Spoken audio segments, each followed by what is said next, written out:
सभी विद्यार्थियों का एसवी चिल्ड्रन अकेडमी रावला मंडी के ऑनलाइन प्लेटफॉर्म पर स्वागत है। कक्षा 12 विषय भूगोल और अध्याय पढ़ रहे हैं हम 16, जिसमें हम जैविक और अजैविक संसाधनों के बारे में चर्चा कर रहे हैं। तो उसमें हमने पशु संसाधन पढ़ लिया और अब पढ़ रहे हैं वन संसाधन। ठीक है, तो 3 नंबर पॉइंट हमारा पड़ेगा उष्ण कटिबंधीय वन। पहले 2 पढ़ लिए हमने। तो ये वन 50 सेंटीमीटर से 100 सेंटीमीटर औसत वार्षिक वर्षा, यानी जहाँ 50 से 100 सेंटीमीटर की बारिश होती है ना, तथा 20 डिग्री से 35 डिग्री तक औसत वार्षिक वर्षा वाले क्षेत्रों में पाए जाते हैं। इन वनों के 2 प्रमुख क्षेत्र हैं। एक तो उत्तर पश्चिमी भारत, जैसे दक्षिणी पश्चिमी पंजाब हो गया, हरियाणा हो गया, राजस्थान का पूर्वी भाग हो गया, जैसे जयपुर है, आपका करौली है, धौलपुर है, कोटा है, यानी ऊपर वाले क्षेत्र जो अरावली पर्वतमाला हो गई, और दक्षिणी पश्चिमी उत्तर प्रदेश हो गया। वह इसके दक्षिणी प्रायद्वीपीय के शुष्क भाग है, जैसे आंध्र प्रदेश, कर्नाटक, गुजरात और आंध्र प्रदेश के आंतरिक भाग।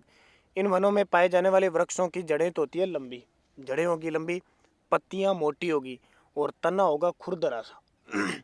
वृक्ष की कमी के कारण वृक्षों की ऊंचाई 6 से 9 मीटर तक की होती है। जैसे अपने आसपास के क्षेत्रों में 6 से 9 मीटर तक की होती है, ज़्यादा ये बढ़ते नहीं है, क्योंकि जड़ें लंबी होगी ना, वो वृक्ष कम बढ़ेंगे।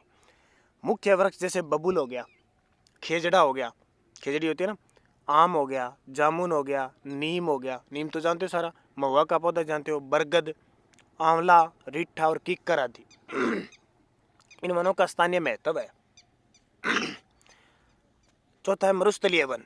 ये वन 50 सेंटीमीटर से कम औसत वार्षिक वर्षा और 25 डिग्री से 35 डिग्री तक औसत वार्षिक तापमान वाले क्षेत्रों में पाए जाते हैं। तो अपने है राजस्थान में बात कर सकते हैं।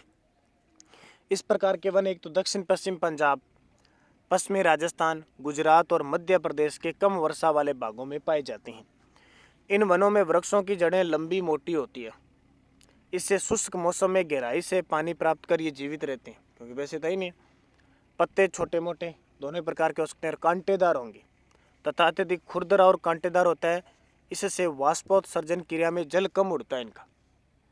वृक्ष दूर दूर तक, और इन वनों में वृक्षों की तुलना में झाड़ियों की संख्या वो अधिक होती है। वृक्ष दूर दूर तक कम संख्या में होते हैं। खजूर को छोड़कर अन्य वृक्षों की लंबाई कम होती है। खजूर को छोड़कर बाकी सब वृक्ष इतने लंबे नहीं होते। मुख्य वृक्ष जैसे नागफनी, देखा होगा आपने, कांटेदार, केर, केरी लगते हैं जिसको, खेर, ये खेर का वृक्ष भी होता है, खेजड़ा, खजूर, बबुल, बेर, नीम, पीपल, बरगद, आम, बांस, थूर आदि। पर्वतीय वन या शीतोष्ण सदाबहार वन। पर्वतीय वन जहाँ पर्वतों में होते हैं। शीतोष्ण, शीत और उष्ण यानी मिक्सा मौसम होता है। ये वन पूर्वी या पश्चिमी हिमालय प्रदेश, असम की पहाड़ियों, मध्य प्रदेश के पंचमंडी और महाराष्ट्र के महाबलेश्वर के पहाड़ी भागों में पाए जाते हैं। इनमें वृक्षों की पत्तियां घनी और सदाबहार व तना मोटा होता है। पेड़ों के तनों पर लताएं लिपटी रहती है। तनों पर लताएं यानी बेल है, वो इनके तनों पर लिपटी रहती है, और नीचे सघन झाड़ियां पाई जाती है नीचे के क्षेत्र में। वृक्षों की ऊंचाई 15 से 18 मीटर तक होती है। ठीक है, इन वृक्षों की लकड़ी मुलायम होने से जो कागज है ना, अपनी किताबें वगैरह, कागज की लुगदी, पैकिंग, प्लाई और प्लाई बोर्ड बनाने में काम आती है। इनकी ध्यान रखना पर्वतियों की। मुख्य वृक्ष जैसे चीड़ का वृक्ष, सनोवर, देवदार, फर, सप्रूस, larch, birch, Maple, alum, chestnut आदि। अधिक ऊंचाई पर यूजेनिया, मिचोलिया, रोडेंड्रोस आदि वृक्ष पाए जाते हैं। ये सदा हरे भरे रहते हैं। ज्वारीय या दलदली वन। ज्वारीय वन यानी समुद्र की जो ज्वारीय होते हैं उसके पास या दलदल क्षेत्र में, जहाँ नदियाँ पानी खड़ा ही रहता है जहाँ पे वो। ये वन मुख्यतः गंगा, ब्रह्मपुत्र और हुगली नदियों के डेल्टा, कृष्णा, कावेरी, महानदी, गोदावरी नदियों के मुहाने पर कीचड़ व दलदली भागों में पाए जाते हैं। समुद्र तट पर ज्वार भाटा के कारण वृक्षों की जड़ें खारी पानी में डूब भी रहती है और जड़ों से शाखाएं निकलकर चारों तरफ फैल जाती है। वृक्ष ऊंचे होते हैं क्योंकि सदा पानी रहता है, हरे भरे रहते हैं हमेशा, और लकड़ी होती है इनकी मुलायम। मुख्य वृक्ष जैसे गंगा ब्रह्मपुत्र के डेल्टा में सुंदरी वृक्ष, ये पश्चिम बंगाल में। हुगली नदी के डेल्टा में मैग्रोन वृक्ष अधिक पाए जाते हैं। अन्य वृक्षों में जैसे बांस, ताज, बेंत, ताड़, नारियल, रोजीफोरा, सोनरीटा, हेरोटीरिया, फोनिक्स आदि। अब वनों से प्राप्त उपज क्या क्या हमें मिलता है, ये तो हमने क्षेत्र पढ़ लिया। भारतीय वनों से विभिन्न प्रकार की महत्वपूर्ण उपजें प्राप्त होती हैं। इनमें से कुछ उपजें विदेशों में प्राप्त नहीं होने से उनका विशेष महत्व है। जैसे चंदन की लकड़ी, बीड़ी का पत्ता तेंदू से प्राप्त होता है, बीड़ी होती है ना, साखू, बेलेडोना, सर्पगंधा आदि। वनों से प्राप्त उपजों को दो भागों में बांटा जा सकता है। एक तो मुख्य उपजें। वनों से प्राप्त होने वाली मुख्य उपजों में लकड़ियां प्रमुख उपजें, क्योंकि जरूरत होती है। देवदार, चीड़, मेपिल, फर, स्प्रूस, श्वेत सरोवर, साल, सांगवान, शीशम, महुआ, चंदन, सेमल, हल्दू, अर्जुन, आम, खेर, बबुल, बांस, नीम आदि प्रमुख और महत्वपूर्ण लकड़ियां। गौण, वनों से प्रकार की गौण उपजें जैसे लाख, कत्था, गोंद, महुआ, तुंग, बेत, रबर, फल, शहद, जड़ी बूटियां, औषधियां, कच्च, चमड़ा बनाने रंगने के पदार्थ, तारपीन का तेल, फिरोजा, प्राकृतिक रेशम, तागे आदि प्रमुख व महत्वपूर्ण है। अब वन संसाधन का महत्व क्या है? तो वनों से ही सभ्यता का जन्म, विकास और फलना फूलना हुआ है। जहाँ कहीं वनों का विकास रुक जाता है वहाँ शुष्कता बढ़ते बढ़ते मरुस्थल की उत्पत्ति होती है। ये भी पता है, क्योंकि आपको पता है वृक्ष जो होते हैं वो बारिश करने में सहायक होते हैं, मरुस्थल को रोकने में, मिट्टी के अपरदन को रोकने में, हर प्रकार से पर्यावरण को शुद्ध करने में बहुत बड़ा योगदान होता है।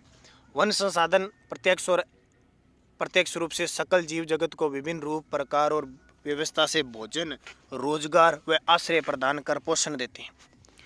वनों के महत्व के बारे में लिखा है कि वन राष्ट्रीय संपत्ति है। आधुनिक सभ्यता को इनकी बड़ी आवश्यकता है। भारत में वन संसाधन के महत्व को उनके द्वारा होने वाले लाभों द्वारा सहज ही समझा जा सकता है। सबसे पहले देखते हैं वनों से क्या लाभ है।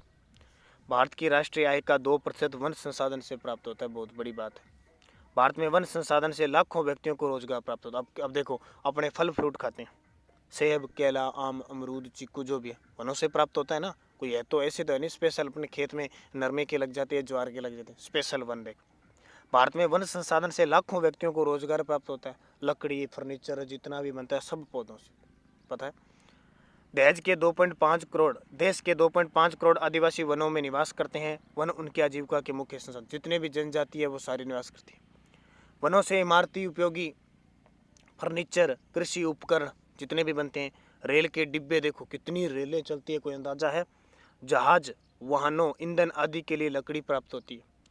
साल, सांगवान, शीशम, देवदार, बबुल, चीड़ प्रमुख इमारती लकड़ियाँ हैं। वनों से कागज बनता है, देखो पूरे भारत विश्व में कागज की जरूरत होती है, देखो कागज के बिना। माचिस, रेशम, lakh, furniture, plywood, packing, rubber, रंग, खिलौनों के सामान बनाने वाले उद्योगों के लिए कच्चा माल मिलता है। वनों से फल फूल, कत्था, तारपीन का तेल, गोंद, बांस, बैंत, बिरोजा, चमड़ा, कमाने और रंगने के पदार्थ प्राप्त होते हैं। वनों से हरड़, बहेड़ा, आंवला आदि औषधियाँ और जड़ी बूटियाँ प्राप्त होती है। लाते हो ना आंवला, हरड़, बहेड़ा, नाम सुना है आपने। वन्य जीवों के भोजन व आश्रयदाता होते हैं। जितने भी देखो पशु है, जंगली है या किसी कोई भी है, सबसे वनों को प्राप्त होती है। भारतीय वनों में 500 प्रकार के वन जीव पाए जाते हैं, इसलिए वन मनोरंजन स्थल होते हैं। वनों से अप्रत्यक्ष लाभ देखो, होता है प्रत्यक्ष, देखो अप्रत्यक्ष जो हमें दिखाई नहीं देते लेकिन फिर भी हमें फायदा देते हैं।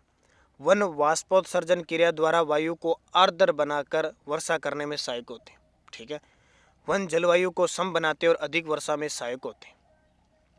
वनों से जल रुककर धीमी गति से बहता है, जिससे भूमि अपरदन और बाढ़ का प्रकोप कम हो जाता है। वन पवन के मार्ग में अवरोध उत्पन्न कर आंधी तूफान की प्रचुरता और मरुस्थल के प्रसार को कम करती है। जैसे अपने कई बार कहते हैं ना, वृक्ष बहुत सारे, उसके पास आंधी कम आती है, वही कारण है। वन भूजल स्तर को ऊंचा उठाते हैं, यानी जड़ों से सींच कर ऊपर लाते हैं जल को, तो भूजल स्तर ऊपर उठ गया। वनों के भूमि में दब जाने से दीर्घकाल में खनिज कोयले का निर्माण होता है। अब देखो पृथ्वी के उथल पुथल होने से या कैसे जीव, जैसे वृक्षों के तो कोयले वगैरह निकलते हैं ना भूमि बहुत समय बाद। वृक्षों की पत्तियों से हुमस और जीवाश्म मिलने से मृदा की उर्वरकता बढ़ जाती है, पत्ते वगैरह से क्या उपजाऊ हो जाती है। वन जैविक संतुलन, सौंदर्य और उत्तम स्वास्थ्य के प्रतीक होते हैं। वन वायु व ध्वनि प्रदूषण को रोकते हैं। वृक्ष वायुमंडल की कार्बन डाइऑक्साइड को भोजन के रूप में ग्रहण कर शुद्ध ऑक्सीजन छोड़ते हैं, पता ना आपको। जब भोजन का निर्माण करती हैं तो ऑक्सीजन छोड़ती है और कार्बन डाइऑक्साइड लेती है, तो ऑक्सीजन हमारे लिए कितनी उपयोगी, देखो प्राणवायु है हमारी। वन हरित गृह प्रभाव को रोकती है। वन विनाश के दुष्प्रभाव। वन विनाश से वर्षा की मात्रा कम होकर जलवायु शुष्क होने लगती है। दुष्प्रभाव देखो, वनों का विनाश करने से क्या दुष्प्रभाव होता है? जलवायु शुष्क होने लगती है। वन विनाश से वनों पर आश्रित उद्योग नष्ट होने लगते हैं। लोगों के बेरोजगार होने से राष्ट्रीय आय में ह्रास होने लगता है, कमी होने लगती है। वनों की कटाई से नदियों का प्रवाह तेज होता है, जिससे बाढ़ का खतरा बढ़ जाए। जो अपने प्रत्यक्ष अप्रत्यक्ष लाभ है उन्हीं में ये चीज़ें, और भूमि का अपरदन तीव्र होता है।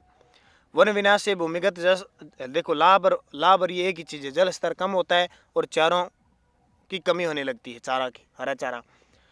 आंधी तूफानों की प्रवणता बढ़ती है और मरुस्थलों का प्रसार होने लगता है। वन विनाश से इमारती और ईंधन लकड़ी कम होने लगती है। वन विनाश से कार्बन डाइऑक्साइड का स्तर बढ़ेगा, जिससे पृथ्वी पर तापमान बढ़ेगा। वन विनाश से वायु प्रदूषण बढ़ेगा, जिससे श्वास रोग हो जाते हैं, मानसिक तनाव वाले रोग, उच्च रक्तचाप, खुजली है, एलर्जी है, थकान आदि से मानव की कार्य क्षमता धीरे धीरे कम होने लगती है। वन विनाश से पारिस्थितिकी असंतुलन पैदा होगा। वन विनाश से वन्य जीव जंतुओं की प्रजातियां नष्ट होने लगेंगी। और वनों का संरक्षण भी हमारे लिए जरूरी है। ठीक है, भारतीय संस्कृति में वनों का महत्व सदैव से रहा है। यहाँ वृक्ष काटना तो दूर, कोई उनका पत्ता भी नहीं तोड़े। इसलिए सभी जाति समूह के अपने अपने पारंपरिक वृक्ष को देवता माना है, उनमें ईश्वर का निवास बताया गया है। जैसे किसी समाज का वृक्ष देवता पीपल है, तो किसी का अशोक, बरगद और नीम है। इस प्रकार व्यक्तियों की भावनाओं को वृक्ष रूपी ईश्वर से जोड़कर बिना किसी सरकारी आदेश के वनों का संरक्षण हो जाता है। प्राचीन काल में संपूर्ण देश में तपोवन पाए जाते थे। इनमें ऋषि मुनि तपस्वी साधना, आराधना, चिंतन और मनन किया करते थे। आपको पता होगा, महाभारत जैसे महान ग्रंथ की रचना ही नैमिषारण्य वन में वेद व्यास जी के द्वारा की गई थी। वन था यानी वृक्ष ही वृक्ष थे। नैमिषारण्य वन, अशोक वन, पंचवटी, नंदकानन, दंडकारण्य आज भी विशेष महत्व है। वर्तमान में अशोक भारत का राष्ट्रीय वृक्ष है। ध्यान रखना, भी अशोक है वो भारत का राष्ट्रीय वृक्ष है। भारतीय जनजीवन में वनों के महत्व को अग्नि पुराण के इस कथन से समझा जा सकता है, एक वृक्ष 10 पुत्रों के बराबर होता है। एक वृक्ष 10 पुत्रों के बराबर होता है। देश की बढ़ती जनसंख्या, नगरीकरण, औद्योगिकरण के कारण वन क्षेत्र निरंतर कम होते जा रहे हैं, इसलिए भी वनों का संरक्षण आवश्यक है। भारत के कुल वन आरेख को स्पष्ट है कि वनों का संरक्षण बहुत यानी संपूर्ण मानव जनसंख्या के कितना आवश्यक है। देखिए 75.50 वन वहीन क्षेत्र है, ये अलग दिए हुए। फिर बिहार के भागलपुर, प्राणी जगत प्रत्यक्ष और परोक्ष रूप से वनस्पति पर निर्भर करता है, सभी मानव उपभोक्ता की श्रेणी में आता है। इसी अध्याय में दिए गए वनों से लाभ द्वारा वनों का महत्व स्पष्ट हो जाता है, इसलिए वन संसाधन का संरक्षण परम आवश्यक है। भारत में वन संरक्षण और वन विकास के साथ बेटी बचाओ का निम्न दृष्टांत अनुकरणीय है। देखो, बिहार के भागलपुर जिले के मुख्यालय में 5 किलोमीटर दूर दरहरा नामक एक छोटा सा गाँव है। इस गांव ने बेटी और वृक्ष बचाकर पूरी दुनिया के समक्ष एक बेजोड़ और अनुकरणीय दृष्टांत प्रस्तुत किया। दृष्टांत होता है, उदाहरण पेश किया। इस अभियान से राज्य के मुख्यमंत्री भी जुड़ चुके हैं। गांव के अमीर गरीब सब लोग बेटी के जन्म पर पेड़ लगाना अपने जीवन का परम कर्तव्य मानते हैं। लोग अपनी क्षमता और सामर्थ्य के अनुसार कोई 1 तो कोई 10 तो कोई 25 से 50 पेड़ लगाते हैं। पेड़ों के बड़ा होने पर नियमित देखभाल और पानी की समुचित प्रबंध भी करते हैं। जिस व्यक्ति के पास पेड़ लगाने के लिए समय की जमीन नहीं है, वह गांव की ठाकुरवाड़ी की जमीन पर पेड़ लगाता है। बेटी और पेड़ के संवारने के कारण इस गांव की महक दूर दराज तक फैलने लगी है। राजस्थान के जोधपुर में अमृता देवी ने अपने प्राण देकर भी वृक्षों की रक्षा की। वन संरक्षण का इससे बड़ा उदाहरण विश्व में कोई दूसरा नहीं है। वास्तविकता ये बात है। अब तीसरा पढ़ेंगे मत्स्य संसाधन, जो कल के वीडियो में आएगा।